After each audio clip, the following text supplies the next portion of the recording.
Hi, and welcome to Hooked on Guitar, the show that teaches you how to play guitar at home by playing along with me.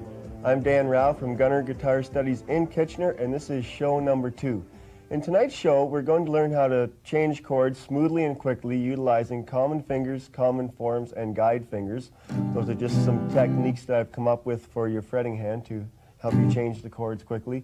As well, we're going to learn some various strumming techniques that will make things more interesting for you to play. You may want to keep a pen or a pencil handy, because at the end of the show, an address will be shown where you can write in and receive a transcript in lesson form of tonight's show. That will help with any questions you may have regarding the show, as well as being a good reference for future practicing. Let's begin by tuning our guitars, so what you play at home will sound like what I play here, and the low E or 6th string.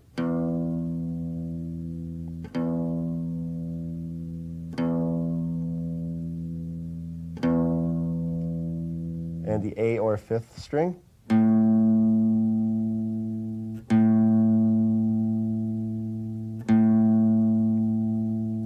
And the D or 4th string.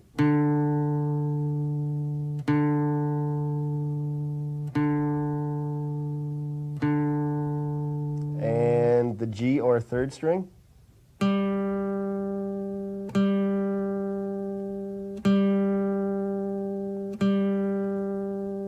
And the B or 2nd string.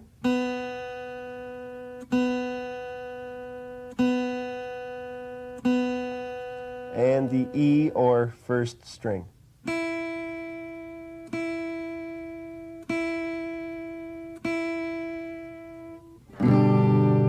Good.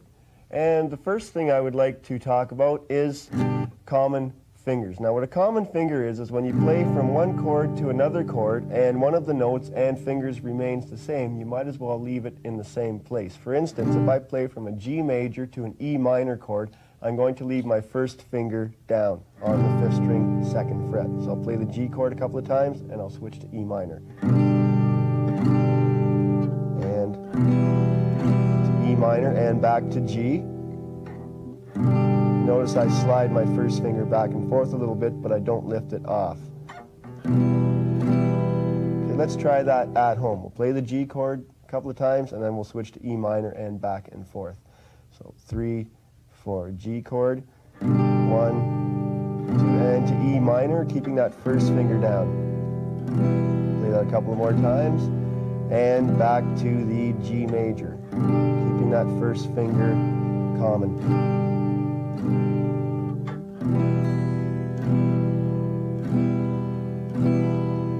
All right, so that is a common finger between the G major and E minor chord. We will now go between E minor and C major, and the common finger will be our 2nd finger. We're going to leave it on the 4th string, 2nd fret. I'll demonstrate. E minor to C major, and the 2nd finger remains down, and I just kind of pivot my hand around. Back to E minor, and to C major. And let's try that at home. We'll play the E minor chord, 3, 4. And to C major, keeping that 2nd finger common. And a couple more times, and back to E minor. And back to C major.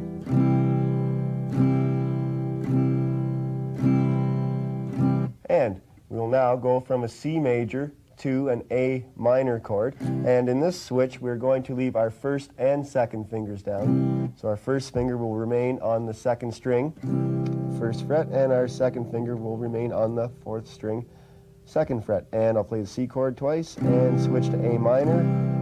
Just move my 2nd finger over a bit, and back to C major, and to A minor.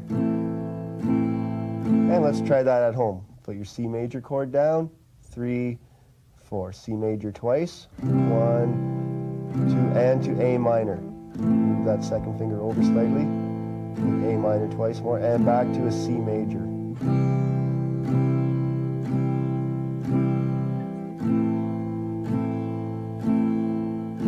And I'm now going to put that chord progression all together. I'll play it once myself, and then we'll try it at home. So it starts out G, to E minor, C major, A minor.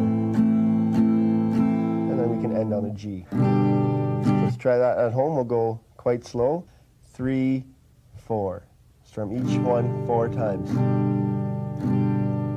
And to E minor, keeping that first finger common. We're going to C major, second finger common. And to A minor, first and second fingers common. Let's try that once more. G chord, 3, 4. And E minor, to C major, and A minor.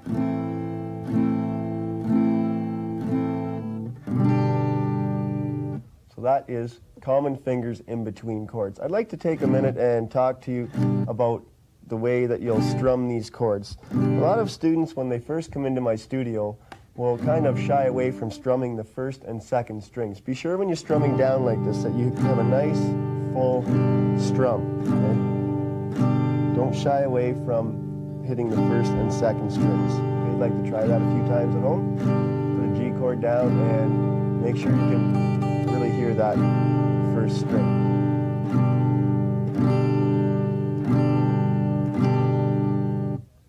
And I would like to move on to common forms. Now what common forms are is when you change from one chord to another and one or more of your fingers, or actually 2 or more of your fingers, remain in relatively the same shape, you will move them together. For instance, when I play from a G major to an A minor, my first and second fingers are going to move as a pair.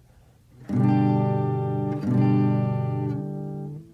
how they went together like that? And back to G major. And to A minor. And back to G. This takes a little bit of practice, so have patience with it. Let's try this at home. We'll play from G major to A minor. We'll play each chord 4 times. So 3, 4 with the G chord. 1, 2, 3, 4, and move to A minor, moving your first and second fingers together. Try and place the whole chord all at once, and back to G major. And to A minor.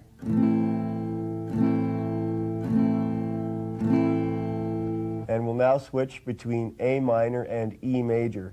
In this switch, first, second, and third fingers are all going to be a common form. So you play the A minor, and when you go to E major, you just pick all your fingers up and put them right back down again on the next set of strings. And back to A minor, and E major. And let's try that at home with A minor chord, 3, 4. Play each chord 4 times. And to E major, just pick your fingers up and put them right back down again. Little movement as possible. Then back to A minor, to E major. Let's now switch from the E major to the C major chord, where fingers 1 and 2 are again going to be a common form. So it looks something like this. So C major, move your first and second fingers down 1, and shoot your third finger out to the 5th string, 3rd fret. And back to E major. And back to C. And E major. Let's try that at home. E major, 3, 4. 4 times each chord again. 1, 2, 3, 4. And to C major. Back to E major. and C major. And we'll now go to a D seventh chord. There are no common forms here, but there is a common finger. When you switch from a C major to a D seventh chord, you can leave your first finger down on the second string first fret. So let's try that at home. We'll play C major to D seventh. 3, 4. And keep that first finger down. And back to C major. And to D seventh. And the final change for this progression will be from the D seventh chord to a G major chord. And again, the first and second fingers are going to be a common form. And I'll demonstrate. 3 and 4. And I'll move the first and second fingers together up into the G position. Back to D seventh. And back to G. And D seventh. And let's try that at home with the D seventh chord. 1, 2, 3, 4.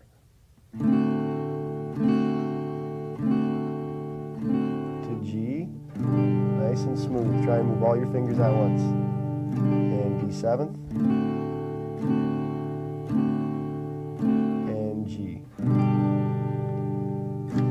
I'm now going to play through the entire chord progression, and just notice how little movement there seems to be in my left hand. They just seem to fall right to the new chord.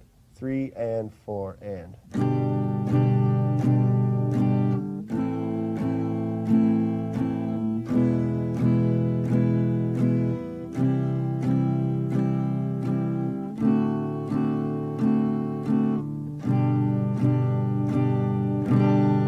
Let's try that once a little bit slower at home, starting with the G chord.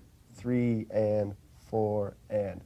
1. To the A minor chord. To the E major chord. And to the C major chord. This whole thing, the first and second fingers are common form.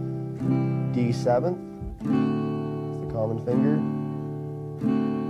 and back to the G.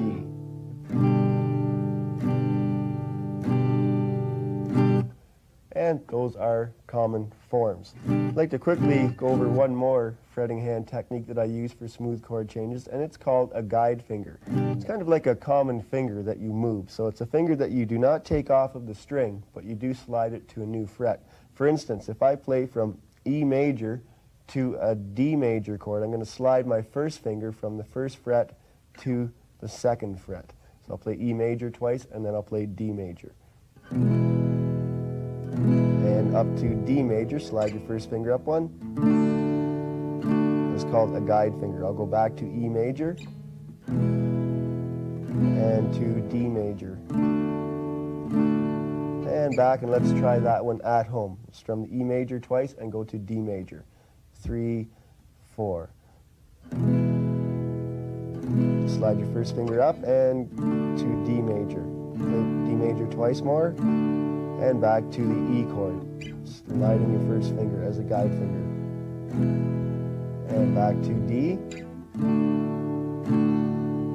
So that is a guide finger. One more example of this would be when you go from a G major chord to a B seventh chord, you could slide your fourth finger back from the third fret to the second fret. So play the G twice, 3, 4. And go to B seventh and move my fourth finger back. Play the B seventh a couple of more times and back to the G chord again, sliding my fourth finger. And back to B seventh. Let's try that at home. We'll play the G chord. 3, 4. Play twice more. And slide your fourth finger back to B seventh. And back to G. And back to B seventh. And I'll try that chord progression once myself, and I'll play it a little quicker to show you how guide fingers can make your chord changes smoother. 3, 4.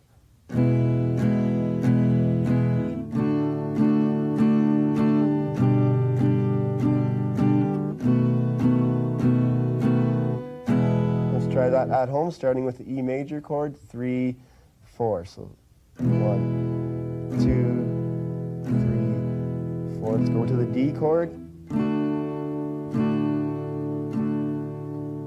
up to a G chord,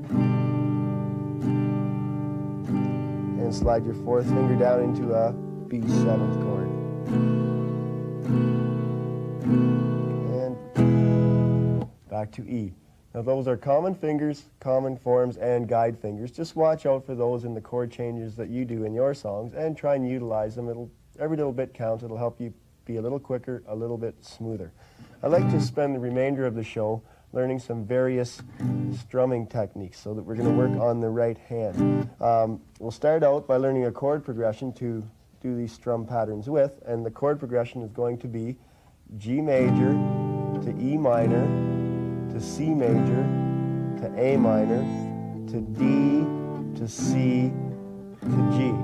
Now I'll run through that a few more times and we'll try it at home. I'm not going to go over the common fingers, common forms, and guide fingers for that progression. You can try and figure those out on your own. So I'll play it once by myself quickly, once myself slow, and then we'll try it together. So 3, 4. E minor,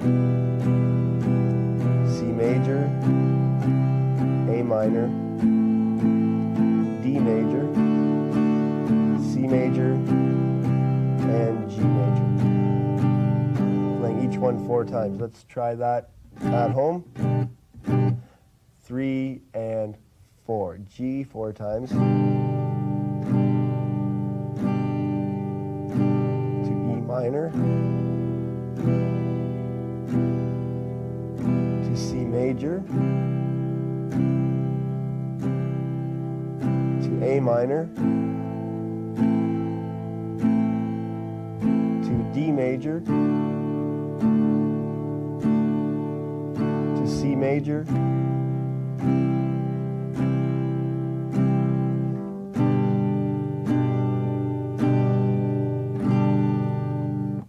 and that chord progression was pretty well one of the most, or that strum pattern, I'm sorry, is one of the most basic ones you can use. That chord progression is in what is called 4/4 time, or you get 4 beats per measure, or basically I played each chord 4 times. Now, what we did is we strummed down once on every beat, so if I was counting 1, 2, 3, 4, I was just strumming 1, 2, 3, 4, and then switching 1, 2, 3, 4. Now, to vary that pattern a little bit, I'm going to add what I call a single bass to the first beat.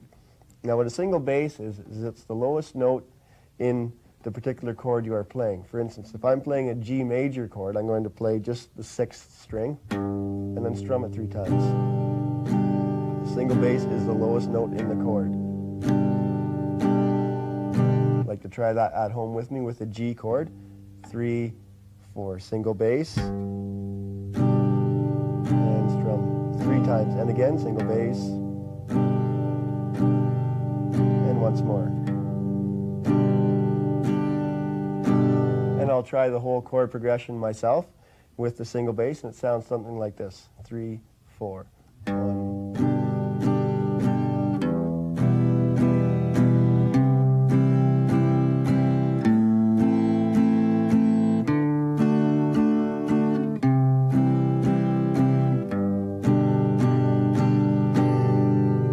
That just makes it sound a little bit more interesting. Let's try that at home. We'll go through it nice and slow, starting with the G major chord. 3 and 4 and single bass. 2,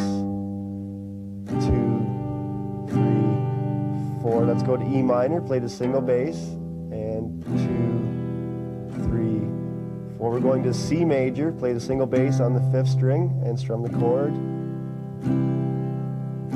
And A minor. 2, 3, 4. D major is the open 4th string for its single bass. Back to C major. And G major.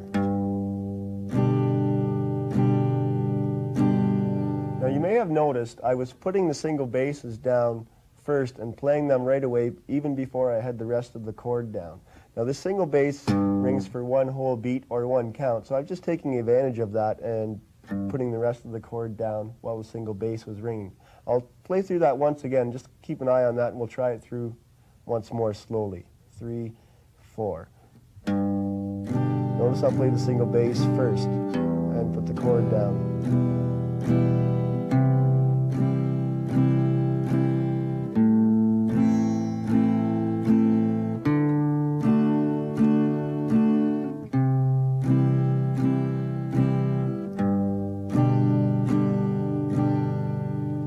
Might be worth your while to work that through and get that down, because when you're changing chords, 99% of the time you're strumming down onto the new chord, and putting the single bass down first gives you the idea of putting your fingers down this way, the way the strum goes. Where I see a lot of people, when they put the chord down, they start putting, for instance, a G chord, they'll put it down this way. So a lot of times if they're a little late in getting the chord down, they're actually strumming strings that, or notes that are not in the chord. So the single bass idea will help you, again, have a quicker chord change. Let's try that again. Nice and slow, single bass idea with the G chord. 3, 4. 1, 2, 3, 4. Play the single bass for E minor and put the chord down. Single bass for C major and strum the chord. Single bass is the open fifth for A minor. Open D string or fourth for the D chord. And back to the C chord single bass. And G chord. Another varied strum pattern you may like to use that is a little more lively is what I call a down-up strum, or an eighth note strum, and it sounds something like this: 3 and 4 and.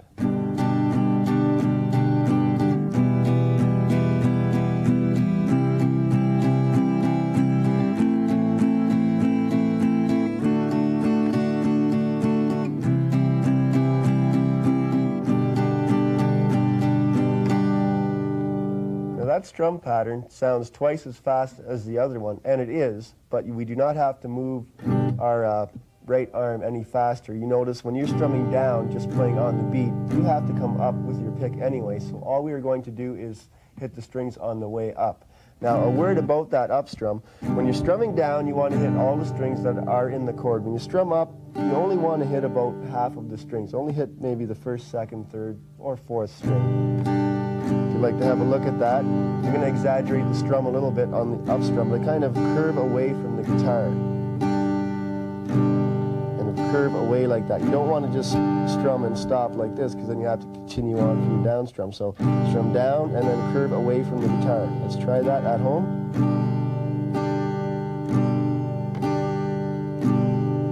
Good. If you get that down, you'll have a nice smooth sounding chord progression. Let's try that with this chord progression, strumming down up. 3, 4.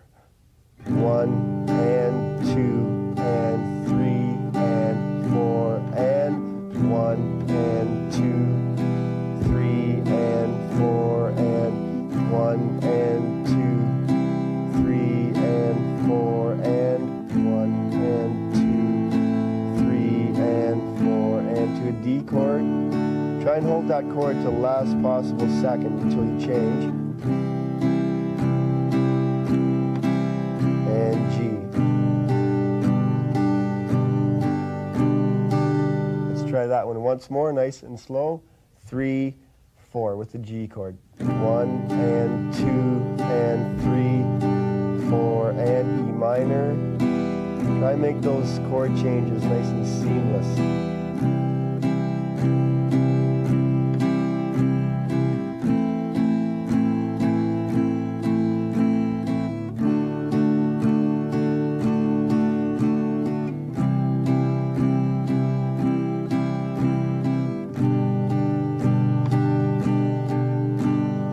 Now another varied pattern we could do, I'm just going to run through this one myself because we're getting a little short of time, is to kind of combine those patterns we just did. We're going to play a single bass note on the first beat of each chord, and then we're going to strum down, up for the rest of them. So it looks like this: 3 and 4 and 1.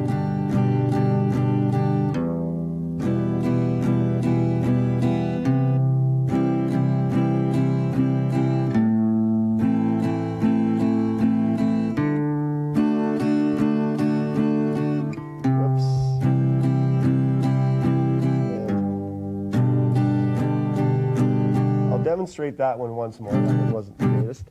3 and 4 and 1, 2 and 3, 4 and 1.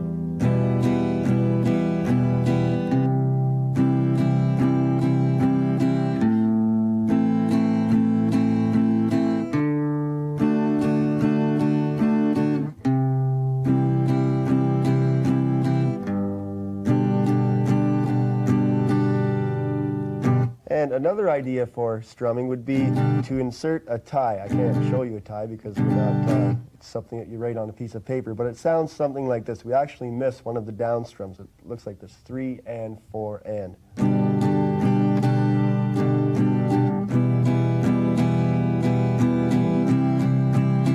This is probably the most used strum in guitar history.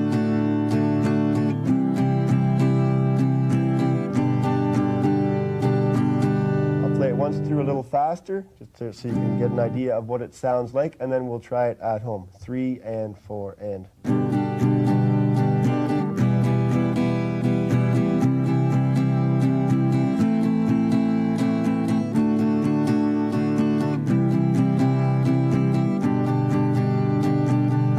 And let's try that at home with the G major chord. 3 and 4 and strum down, up, down, up. Make the down strum but miss the strings.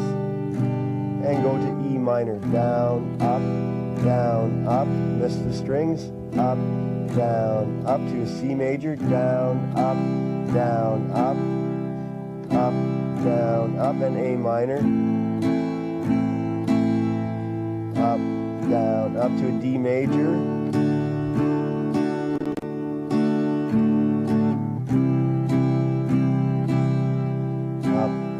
Up and G.